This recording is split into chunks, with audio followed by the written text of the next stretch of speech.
জি বাংলার জনপ্রিয় ধারাবাহিক ফুলকি। এই ধারাবাহিকের প্রত্যেকটি পর্বে দুর্দান্ত মোড় ঘোরানো চমক আনছে কর্তৃপক্ষ। বুদ্ধিমতী ফুলকি রুদ্রের প্রত্যেকটি প্ল্যান বানচাল করেছে এর আগেও। আর এবার সজলকে খুন করায় যখন লাবণ্য ও মাস্টারমশাইকে গ্রেপ্তার করেছে পুলিশ, সেই সময় ফুলকির হাতে এলো অকপট নানা রকম প্রমাণ। ফুলকির হাতে প্রমাণ আসতেই রুদ্রকে ধরতে যায় হাতে নাতে। এই ধারাবাহিকের প্রথম থেকেই রুদ্রের সঙ্গে ফুলকির দ্বৈরথ নজরে পড়েছে দর্শকদের।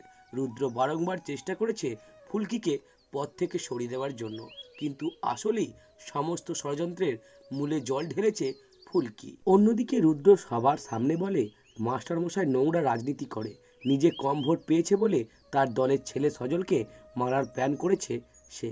কিন্তু সাংবাদিকদের সামনে উঁচু গলায় ফুলকি বলে তার দিদিভাই আর জেঠুমনি যে নির্দোষ সেটা সে প্রমাণ করে দেবেই।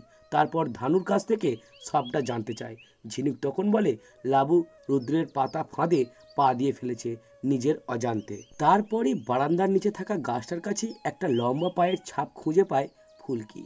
ফুলকির সন্দেহ হয় এই পায়ের ছাপ হয়তো রুদ্রেরই হবে, তাই সে তড়িঘড়ি রুদ্রের ঘরে চলে যায় আর সেখানে গিয়ে বুদ্ধি করে রুদ্রের পায়ের ছাপ জোগাড় করে।